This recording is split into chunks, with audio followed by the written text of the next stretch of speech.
Amados, quando nós falamos de avivamento,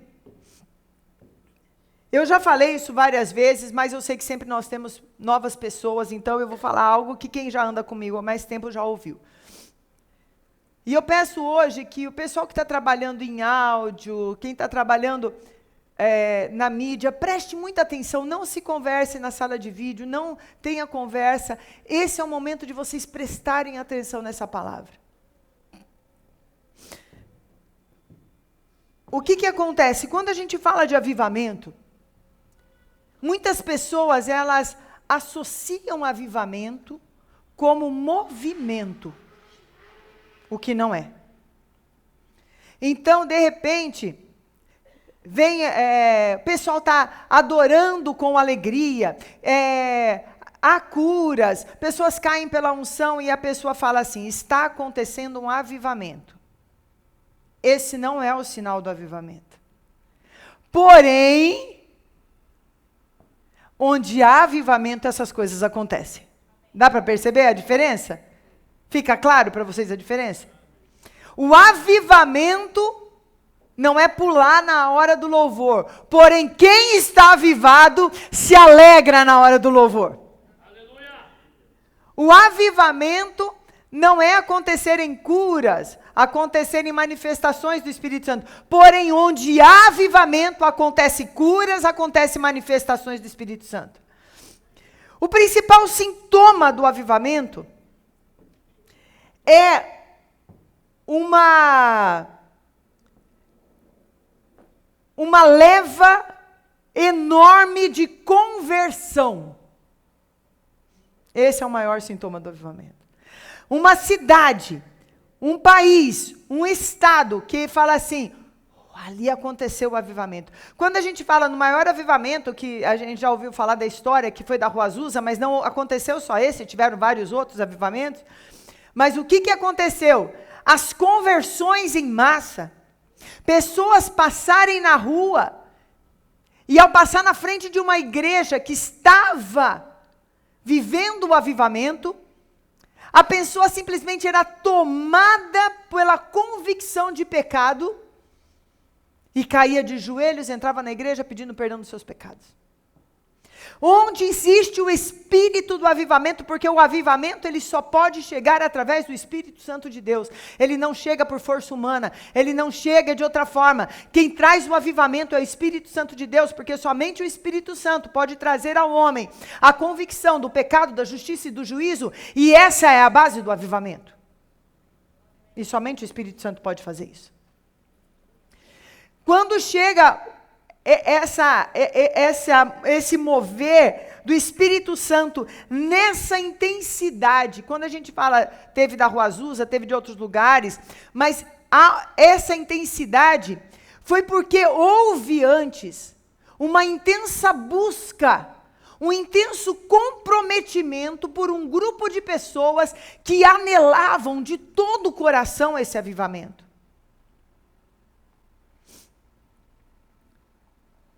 Anelar o avivamento, desejar o avivamento, é algo tão sublime e tão alto, que realmente nós precisamos estar mergulhados no rio do Senhor, totalmente mergulhados no rio do Senhor, e por isso que Deus vem nos preparando. Lembra aquele dia que eu preguei e eu falei para vocês, você precisa receber Jesus todo dia da sua vida? Tiveram várias palavras que Deus foi falando. Quantas vezes eu tenho falado para você sobre negar a si mesmo, sobre matar a sua carne, matar suas vontades? Porque a base do avivamento é um grupo de pessoas que param de olhar para o seu umbigo, param de olhar para aquilo que elas querem desse mundo e voltam os seus olhos para o alto, voltam os seus olhos para Deus e falam, o que o Senhor quer nessa terra? O que o Senhor quer para minha família? O que o Senhor quer para mim? O que o Senhor tem para mim já não é mais, Pai, eu quero.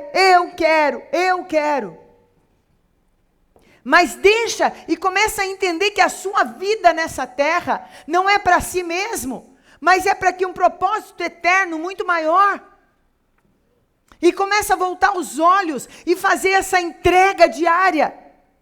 E entregar-se para Deus, como nós admiramos o apóstolo Paulo, como nós admiramos os apóstolos, como nós admiramos pessoas que ouvimos falar, né, que foram pessoas que moveram céus e terra para ter um avivamento. Eram pessoas como nós, irmãos. Não pensa que Paulo era o santo apóstolo Paulo. Não, ele era homem como nós, ele cometia erros, cometia acertos. Era limitado. Porque às vezes nós achamos assim, Irmãos, Deus só precisa de um pastor de ovelhas que tenha o coração correto para fazer dele rei. Deus só precisa de uma prostituta, mas que tenha um coração que quer ser transformado, para fazer dela alguém que traz a geração de Jesus.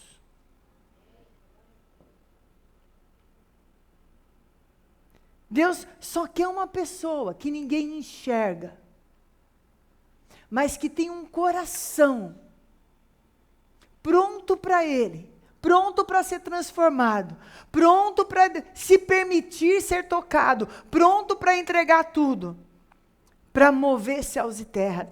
Deus nunca usou aquele que todo mundo esperava. É impressionante. Não é verdade?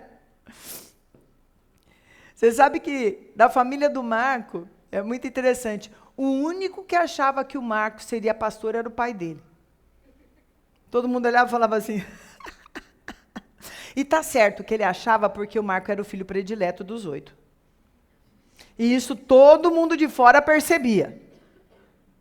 O Marco falava, não, eu falava,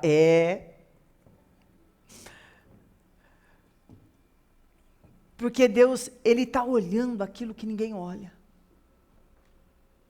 E Ele, para começar o avivamento, Ele tem bases para começar esse avivamento.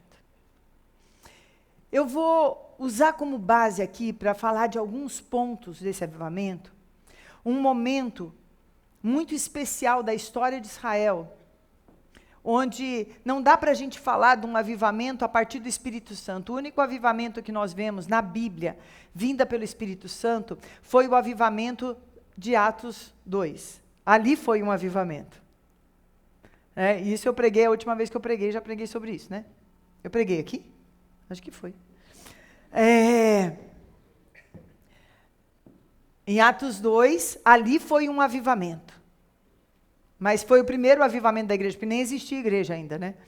E depois todo o restante a gente não vê um avivamento, porque o avivamento, ele acontece muitas vezes depois de uma depressão profunda e de um desvio profundo da palavra de Deus. Mas isso não é o desejo de Deus. O desejo de Deus era que nesse avivamento de Atos nunca tivesse tido essa depressão, mas que os homens continuassem com o coração correto, porque esse avivamento iria se alastrar e talvez se o homem nunca tivesse desviado e se as pessoas não tivessem desviado do que era o começo do avivamento de Atos 2, Jesus já teria vindo faz tempo, não ia ter dado nem tempo de você nascer. Ufa, ainda bem que ele não veio, né?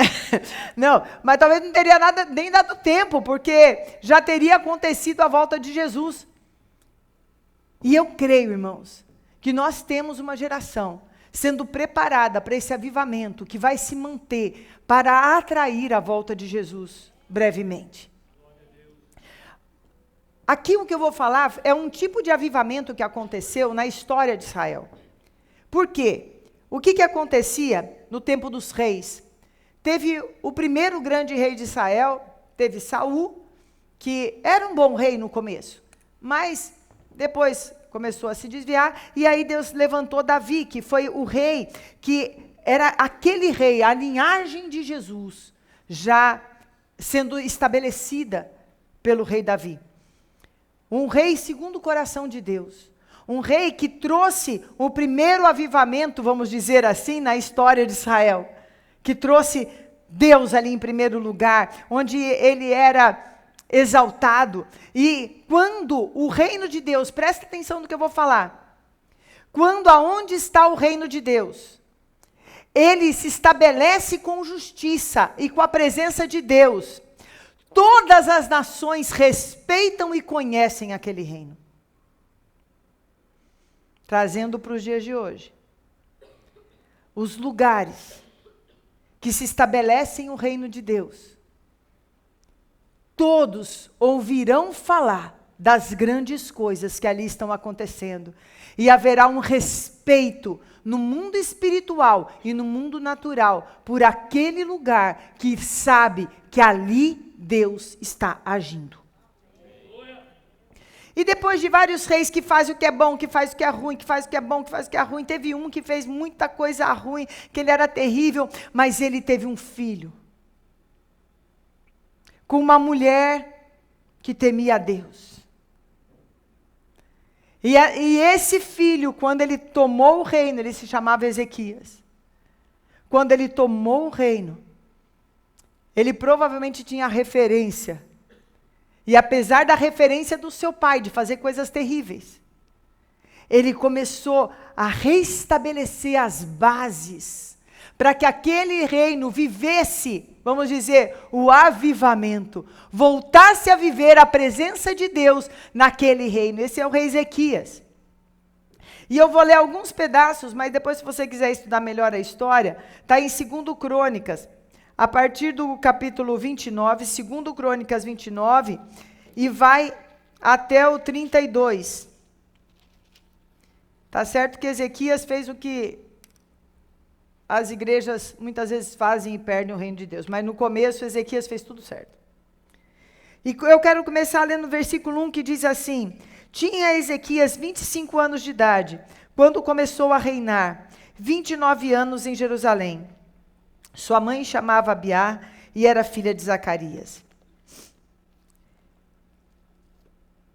Ele fez o que era reto perante o Senhor, segundo tudo quanto fizera Davi, seu pai. Davi não foi seu pai, ele foi seu ancestral. Mas quando usa a palavra seu pai, fala a herança que ele escolheu foi de Davi. Foi uma herança de alguém que segue os caminhos do Senhor. E Ezequias, ele é apresentado como esse rei, que ele olha toda a bagunça que o seu pai de verdade tinha feito, que era o rei Acás, e ele tinha feito realmente uma bagunça, um pecado, e ele começa a falar, vamos restabelecer. E eu quero pegar tudo aquilo que Ezequias fez, para falar quais são as bases que nós temos que ter aqui. Vamos para o versículo 2. No primeiro ano do seu reinado, no primeiro mês, abriu as portas da casa do Senhor e as reparou. A primeira coisa que ele fez, o templo estava fechado, o lugar de adoração estava fechado. O lugar onde Deus tinha escolhido para as pessoas se reunirem para adorar estava fechado. A figura do templo nesses dias é a igreja. É a igreja. A igreja precisa ser reparada, ser consertada. E uma das coisas que eu vi, que aconteceram durante a pandemia, e isso eu vou falar várias vezes hoje aqui, porque isso aqui é a base de tudo. Nós precisamos reparar a igreja. Nós sabemos que a igreja hoje, nós temos o templo, mas a igreja templo se transforma em igreja, lugar de adoração, quando o povo de Deus se reúne nesse lugar. E depois da pandemia, acostumou-se a optar por estar na casa de Deus ou não. A ser uma opção. É interessante o que a Sara falou outro dia. Sara, vem cá, arruma o microfone aqui para a Sara.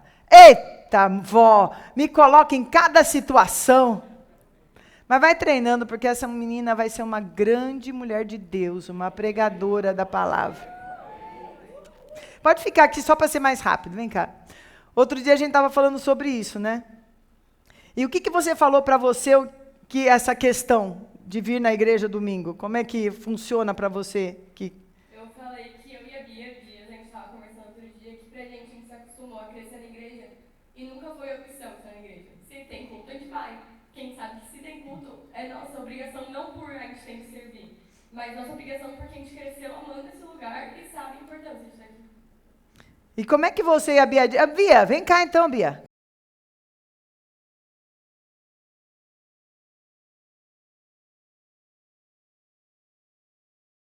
Essas jovens aqui. Como que você vê isso que eu estou falando aqui agora? Pode ficar junto aí. A gente estava falando sobre comprometimento com a casa de Deus. Então, quando tem algo sobre a gente comprar o que você, como pastora, lidera para nós e o que a nossa igreja, para onde a nossa igreja está indo, para onde Deus está levando a nossa igreja. Então, a gente fala sobre comprometimento e, tipo, é algo que eu vou estar lá. Às vezes você fala, estou cansado, não sei como vai ser, não sei onde eu quero ir, mas eu vou. É meu dever com o Senhor, meu coração está lá. Agora diz uma coisa, Sara. Às vezes a gente vem cansado. Eu também. Mas quando a gente sai daqui, como é que vocês saem depois? Mesmo que você estava cansado, mas você veio, adorou, fez as coisas, como é que a gente sai daqui, normalmente? Sai restaurado, feliz, porque a gente sabe que aqui é um lugar que a gente encontra a Deus, a gente encontra pessoas com o mesmo propósito. E é um lugar que a gente aprendeu a amar. A gente aprendeu a seguir o mesmo caminho. A Bia falou, se a igreja está indo para uma direção, a gente aprendeu a ir junto, independente de qual for. Pode ser uma altura. 3 da manhã, vamos para o monte. A gente vai junto para o monte. Como que você sai daqui normalmente, Bia, depois de... Valeu a pena ter vindo. Eu vim cansada, mas sempre vale a pena. Amém. Vamos aplaudir essas duas? Amado, restaurar e abrir a porta da casa do Senhor hoje simboliza você. E eu quero falar principalmente para quem está me assistindo agora, que comece a coçar tudo, sentir mal-estar, tudo. Você não está aqui, entendeu? Ai, não, mas eu já assisti a convenção sexta e sábado e quinta, e quase tudo, hein? E domingo é dia do Senhor. Restaurar a casa de Deus é restaurar primeiro o nosso comprometimento. Nós somos templo, mas nós só somos templo à medida que nos unimos como igreja, que somos um como igreja. Essa é a base do avivamento. Quem vai participar do avivamento tem que ter esse coração que essas duas jovens têm. É esse coração. Se você na igreja é um participante, você vai participar do avivamento. Se você já só de vir na igreja, você é um assistente, você vai ser aquele que vai assistir o avivamento, de longe. Segundo ponto, é que tem tanta coisa para falar aqui, irmãos. E olha, hoje eu vou pegar pesado mesmo. Eu vou pegar pesado porque Deus está me falando, filha, para de passar a mão na cabeça, ensina-me a vontade. Ensina-me a vontade, porque eu tenho propósito nessa igreja. Eu tenho um propósito alto e grande. E as pessoas estão se desviando do meu propósito, porque estão olhando muito para si mesmo, porque estão muito almáticas, porque estão muito vendo, ai, porque hoje eu não estou bem, porque hoje eu tenho isso, ai, porque bebê. Deus não se importa se você está assim ou não, porque se você dá o primeiro passo, Ele cura a tua alma, Ele cura teu corpo, Ele cura teu coração. Eu falo que a minha nora, Bia, é uma mulher que eu admiro demais, uma mãe maravilhosa, e a mulher perfeita que Deus teve para o André. E como eu os admiro, porque a gente tem tanto argumento, teve tanto argumento, às vezes tão bobos, para não estar naquele banquete que foi a convenção, porque foi um banquete. Cada palavra, cada ministração. E vocês sabem que meu neto estava na UTI. 16 dias na UTI. 16 dias que a Bia não dormia direito, obviamente, porque você já não dorme direito com o bebê. Imagina um bebê na UTI, com o médico entrando de madrugada, tirando exame, uma junta médica, o André cansado, cuidando do outro filhinho, do Benjamin, e eles trocando de etapa, aquela... Qual foi a minha surpresa? E nós orando, né, Fernanda? Porque não tinha previsão da alta do Levi. Quando chega a sexta-feira, no final da tarde, me chamam, falam assim, mãe, vem, a Marina veio me chamar, mãe, vem aqui. Que eu entro numa sala, que era uma sala separada que tinha lá, estava Bia, Levi, Benjamin e André. Ela saiu da UTI e foi para a convenção. Com um bebê de 7 meses que estava na UTI. Você fica um pouco envergonhado? Dos motivos e dos argumentos que às vezes você dá para não estar na presença de Deus? Ontem foram o dia inteiro com 2 crianças. Uma recém-saída do hospital. Sabe o que Deus vai fazer nessa família, gente? Você pode imaginar o que Deus está preparando para eles? Eu sei que está preparando grandes coisas. Vamos para outro ponto aqui? Então, primeira coisa, restaura o teu templo. Restaura o teu altar. Restaura você como igreja. Sai desse lugar, essa cabecinha pequena de ser membro de igreja. Você é um discípulo de Cristo, chamado para reinar nessa terra. Aí continua aqui. Ele trouxe os sacerdotes, os levitas, ajuntou-os na praça oriental e lhes disse: ouvi-me, ó levitas, santificai-vos agora, santificai a casa do Senhor, Deus de vossos pais, tirai do santuário toda a imundícia. Depois, versículo 16. Os sacerdotes entraram na casa do Senhor para a purificar e tiraram para fora ao pátio da casa do Senhor toda a imundícia que acharam no templo do Senhor. E os levitas a tomaram para levarem fora ao ribeiro de Cedron. Quer dizer, juntaram todo o lixo que tinha,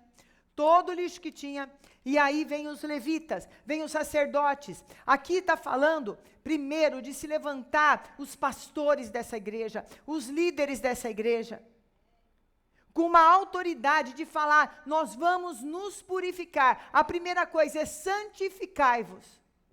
Começa a olhar para dentro de você e tirar toda a impureza. Começa a tirar toda a impureza. Ontem o pastor, acho que foi ontem, né, que o pastor Lau, antes de ontem, que o pastor Lau pregou sobre o pecado, né? Servo, foi sexta, foi a primeira palavra. Primeira palavra, então muita gente não ouviu. Eu vou ver se eu consigo essas palavras, irmãos, para a gente passar. Vamos ver se tem isso gravado, para a gente ouvir algumas coisas. E ele falava servo ou filho. E ele falava sobre essa purificação, essa santificação, essa questão de você andar tanto com o Espírito Santo, que você não tem como não perceber pecados que estão na sua vida. E ele falava, é possível sim, andar sem pecar, sem pecados que você sabe, porque às vezes tem coisa que você não sabe que é pecado ainda, e você está ali. Mas quando você sabe que é pecado, que Deus fala que é pecado, não importa a tua vontade, não importa o que você pensa, é pecado, eu vou me purificar. E é interessante como realmente aquela palavra de Provérbios que diz, o caminho do justo é como a luz da aurora, que vai brilhando mais e mais até ser dia perfeito, quer dizer, a luz vai se lançando sobre ela, porque nós vamos percebendo o nosso pecado à medida que nós andamos com o Espírito Santo de Deus. Pessoas que não têm comunhão com o Espírito Santo de Deus, são normalmente aquelas que assistem filmes com pornografia e falam, o que tem? Não estou atrapalhando ninguém, eu só estou vendo. Essas são aquelas pessoas que têm alguns níveis de impureza sexual, são pessoas que cometem pequenos furtos. Eu estou falando furto de você entrar numa loja, tem gente que entra e rouba mesmo, mas eu estou falando de coisa assim, na minha empresa, eles têm esse monte de caneta, vou levar um monte para mim, isso é roubo, irmão, isso é roubo, tá? Aquilo que não foi te dado e não é seu, você pega, não é seu, é roubo. Então, pessoas que não andam com o Espírito Santo de Deus, eles não percebem algumas coisas e ficam, se embriagam, ficam ouvindo músicas que até falam mal de Jesus. Opa! E como é que acha que permitem contaminações no seu ouvir, contaminações no seu ver, contaminações no seu falar, no seu toque? E não percebem, sabe por que não percebem?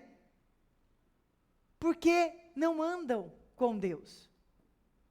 Não andam com Deus. É marido que xinga a esposa dentro de casa e acha que está tudo legal. Vem dentro do carro, no maior pau. Os dois se ofendendo. Eu não estou querendo dizer que casal não tenham discussões. Nós temos. Mas discussões não são palavras torpes, discussões não são você ofender a outra pessoa, e caso faça isso, voltar rapidamente pedindo perdão. Sabe, que andam em pecado, e que fala assim, é exagero, tudo é exagero. É exagero porque você está andando em trevas, e quem anda em trevas não é salvo. Para andar na luz, nós temos que andar na presença de Jesus e nos purificando, nos santificando. E sabe uma coisa de santificação, que também é outra coisa que eu sempre falo, mas eu gosto que quando eu falo de santificação eu repito isso. Eu estou falando para você cuidar da sua santificação e não da santificação do seu irmão, ok? Porque eu sei que já tem um monte de cabecinha aqui pensando, ainda bem, aquela pessoa lá faz isso, aquela pessoa faz aquilo.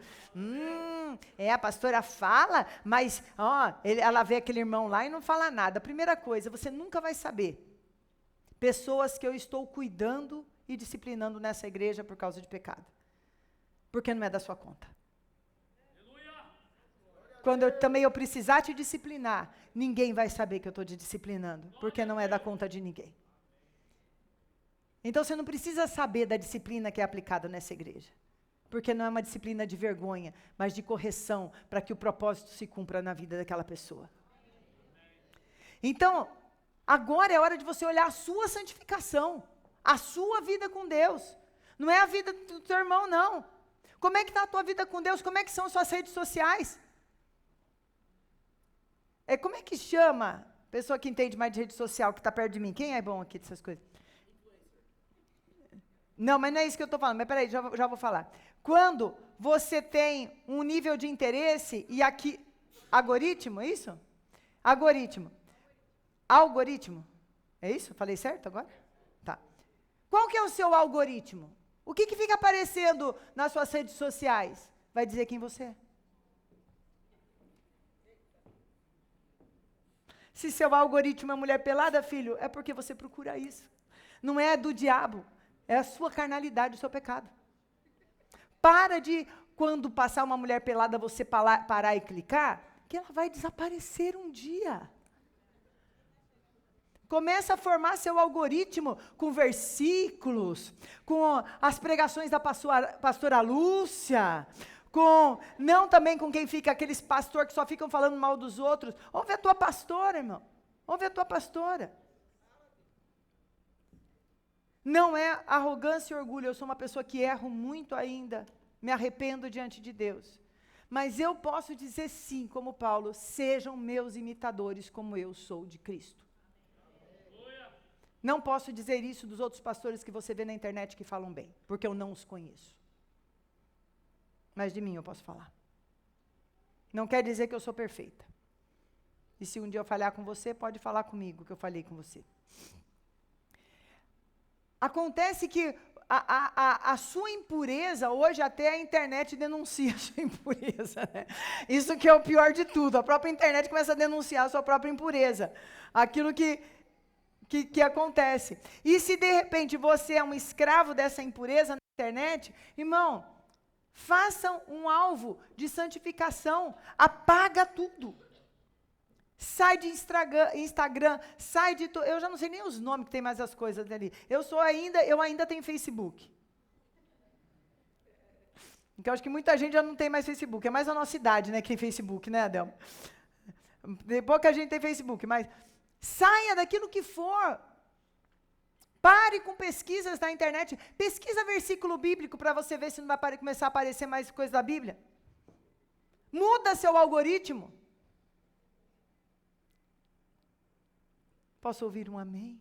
Amém. Que bênção. Glória a Deus. É a hora da gente santificar, purificar a casa do Senhor. A casa do Senhor, aqui, a gente faz essa oração, mas essa é a próxima parte. Mas não adianta eu querer fazer o próximo passo que eu vou falar para vocês, se antes nós, como templos, não estivermos santificados.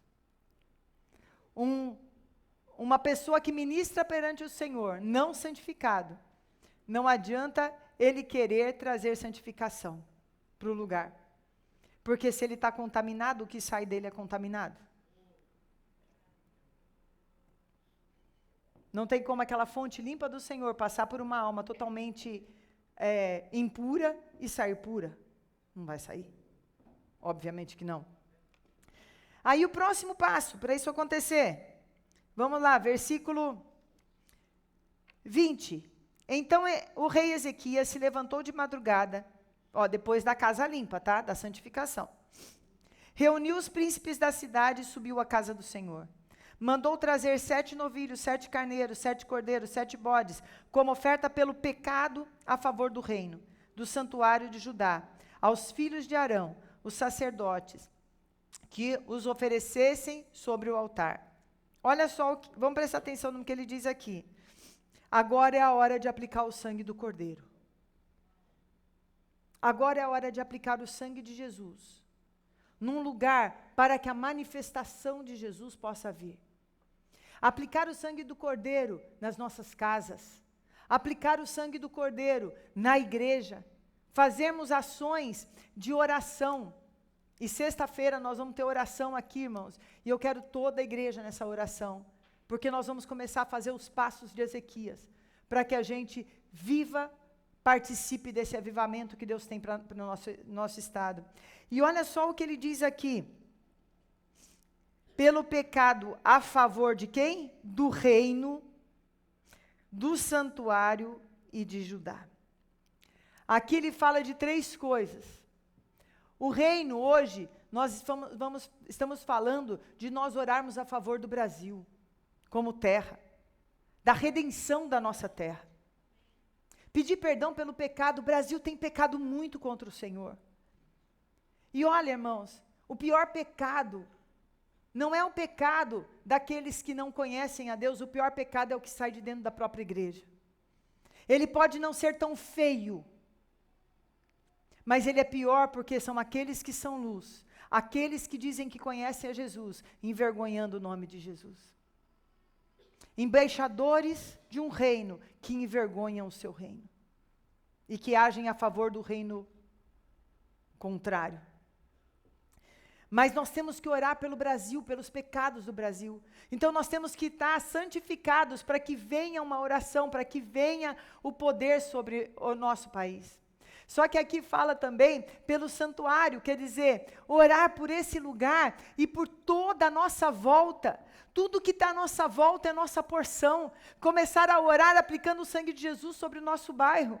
E aqui fala sobre Judá, sobre a cidade e o estado de São Paulo, que é o lugar que nós estamos.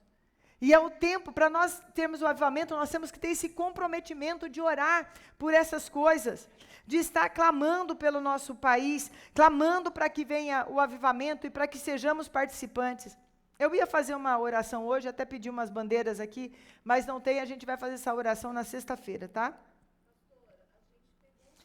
Tem os vídeos, né? Mas é aqui por causa do tempo mesmo, que eu estou muito atrasada. Aqui. Para dar tempo da gente. Outro ponto. Capítulo 30. Depois de aplicar o sangue do cordeiro, depois de começar... Agora, olha só, irmãos.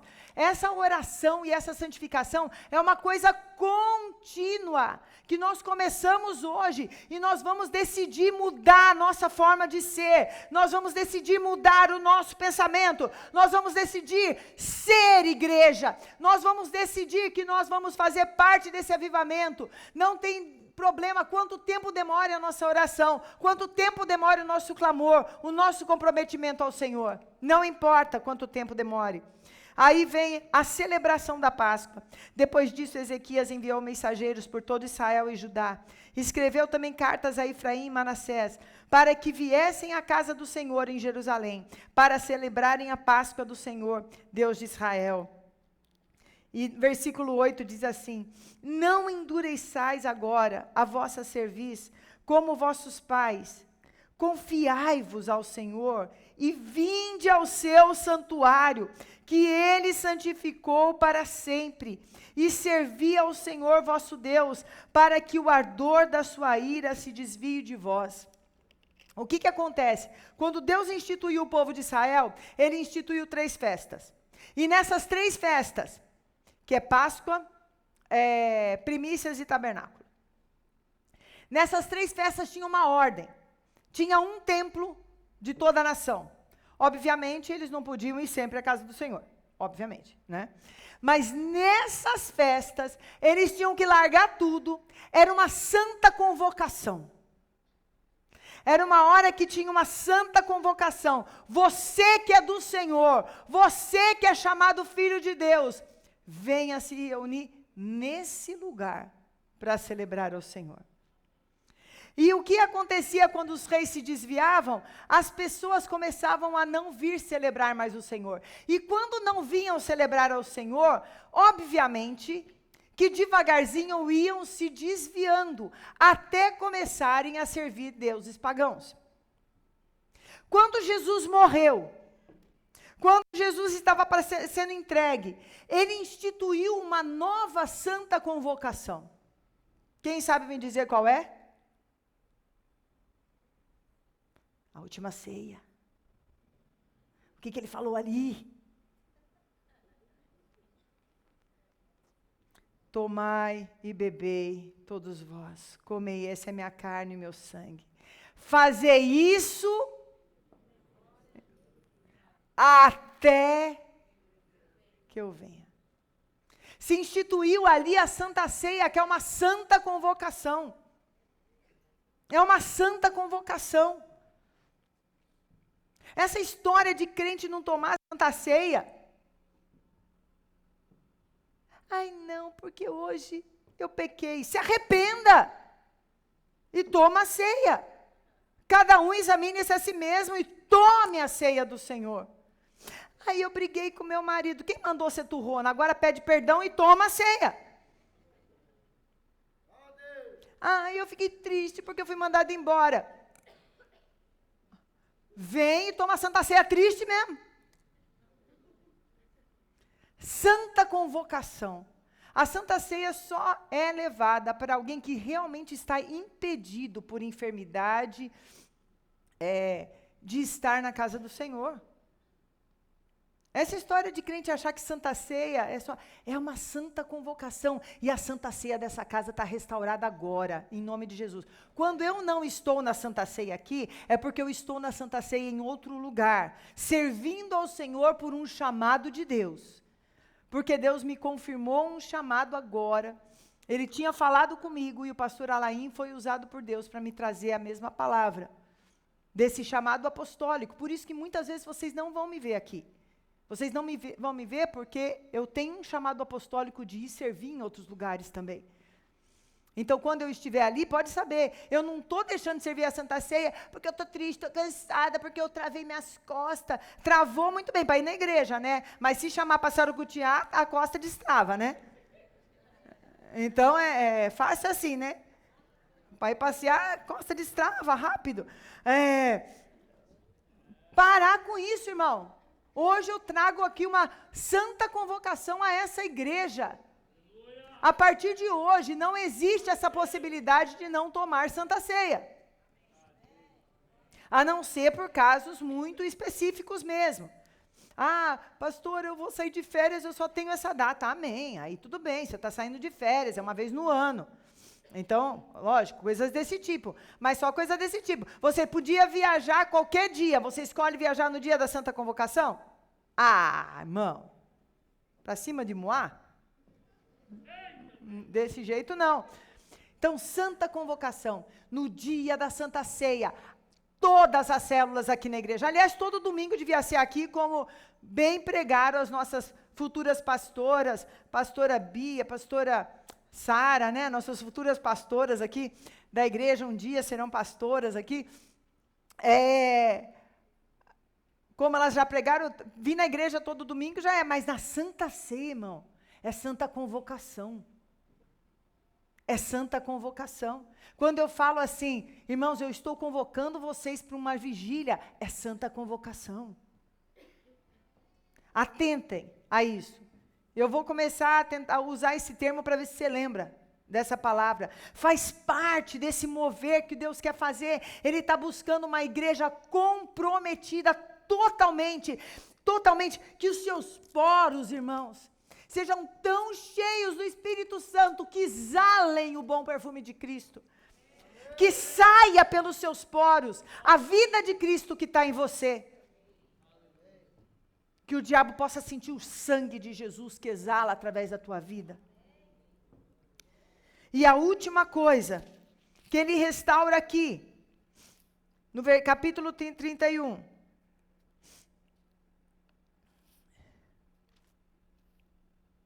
Deixa eu só ler essa passagem aqui, primeiro no 29, 26, 27, que é tremendo, porque depois que eles fizeram a santa convocação, olha o que acontece com o povo, que foi o que elas falaram também. Houve grande alegria em Jerusalém, porque desde os dias de Salomão, filho de Davi, rei de Israel, não houve coisa semelhante em Jerusalém. Então os sacerdotes, os levitas, se levantaram para abençoar o povo, e sua voz foi ouvida, e sua oração chegou até a santa habitação de Deus, aos céus. Isso aqui é o final de quando o povo atende à santa convocação de Deus. A oração chega aos céus. E a última coisa é quando eles restauram a parte de ofertas, dízimos, primícias. Então ele foi restaurando tudo. Olha que interessante. A parte financeira foi a última coisa a ser restaurada do templo. Por quê? Vamos pensar o porquê? Porque quando eu falei isso, metade da turma que está aqui, quem ainda não aprendeu direito, pensou assim, falou tudo isso para falar de oferta. Ai, meu Deus do céu, a pastora lê mente. Meus filhos diziam que eu lia. Não, é o Espírito Santo que fala. Porque uma pessoa, ela só pode entregar dízimos, primícias e ofertas aceitáveis a Deus quando o seu coração é puro. Quando o seu coração entende o seu lugar como parte pertencente de um corpo. Quando ele não está querendo comprar e nem trocar nada com Jesus. Ele só sabe que ele é parte daquilo. Então ele entrega de uma forma que Deus recebe. Até deixei a oferta agora para o final, exatamente por isso, para te ensinar isso antes, que dá tempo de você fazer alguma coisa. Mas não é para que você faça alguma coisa, irmãos. Porque realmente Deus não precisa de nós, Ele é dono do ouro e da prata. Mas Ele nos dá essa oportunidade linda, para nós mesmos. E é tão lindo, olha só o que diz aqui, é tremendo. Capítulo 31, versículo 4. Além disso, ordenou ao povo, moradores de Jerusalém, que contribuíssem com a sua devida parte aos sacerdotes e aos levitas, para que pudessem dedicar-se à lei do Senhor. Logo que se divulgou essa ordem, os filhos de Israel trouxeram em abundância as primícias do cereal, do vinho, do azeite, do mel e de todo o produto do campo. Também os dízimos de tudo trouxeram em abundância. Os filhos de Israel e de Judá, que habitavam nas cidades de Judá, trouxeram também dízimos das vacas, ovelhas, dízimos das coisas que foram consagradas ao Senhor seu Deus, e fizeram montões e montões. Versículo 10. Então o sumo sacerdote Azarias, da casa de Zadok, lhe respondeu, porque Ezequias chegou e viu aquele monte de montão de coisa. Desde que se começou a trazer à casa do Senhor essas ofertas, temos comido e nos temos fartado delas. Ainda sobra em abundância, porque o Senhor abençoou a quem? O Senhor, quero falar alto. O Senhor abençoou a quem? Aqueles que trouxeram. E essa grande quantidade é o que sobra. quando tudo vai sendo restaurado. Santificação. O templo do Senhor, eu como templo. Uma preparação. Presta atenção. Eu primeiro volto a ser templo, negar a mim mesmo, viver para o Senhor, me comprometer com a casa de Deus, comprometer. Aí eu começo a me santificar, tiro toda a impureza da minha mente, da minha vida, começo a andar com o Espírito Santo de Deus, que me mostra aonde existe coisas que possam ser ruins, e aí Deus vai me purificando, e eu vou me aproximando do Espírito Santo de Deus, e eu vou tendo alegria de andar com o Espírito Santo de Deus, e a partir daquele momento, eu restauro as santas convocações. Eu entendo que as santas convocações são um encontro especial de Deus comigo. Deus está me chamando para sentar à mesa com Ele. Não é um peso, mas é uma alegria estar nesse lugar, porque eu já estou santificado, o Espírito Santo já fala comigo, eu já consigo me encontrar com o meu Senhor, eu tenho prazer em estar na presença dEle, e Ele vai me enchendo, e nesse momento, o sangue de Jesus, eu tenho aquela autoridade para aplicar o sangue de Jesus, e eu começo a clamar por avivamento, eu começo a clamar por avivamento na minha casa, eu começo a clamar para um derramar do Espírito Santo, eu vou aplicando o sangue de Jesus para que haja perdão do pecado, e o Senhor na sua intensa misericórdia, comece a resgatar a minha nação, a minha terra, a minha porção, a minha família, a partir daquilo, e eu atendendo, e eu tendo esses encontros com Deus, aí Deus restaura a minha vida financeira, através de mover o meu coração num comprometimento com a casa dEle. No livro de Ageu, acho que é Ageu, ali o profeta fala, vocês estão tão preocupados em construir a sua casa, é tempo de construir a casa do Senhor.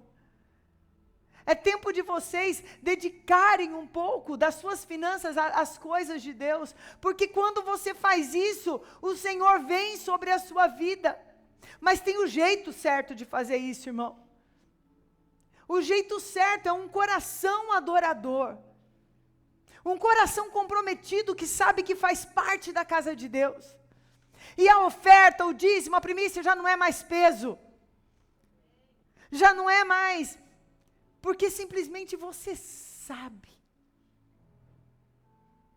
Você sabe. Quem é o Deus que você serve, e que você faz parte de tudo isso. E como resultado de tudo isso, vem a palavra do profeta, dando um relatório ao rei, falando, Senhor, agora eu vou falar com as minhas palavras. Começou a vir a tua presença nesse lugar, a nação voltou a te adorar, a nação voltou a te buscar, e o teu favor voltou sobre essa nação. A pobreza foi tirada da nação. E foi trazido a bênção do Senhor sobre essa nação. Hoje, em lugar de pecadores, tem adoradores. Em lugar de miséria, há abundância. No lugar de sofrimento de crianças, há crianças consagradas e protegidas por Ti. E é isso que Deus tem para nós.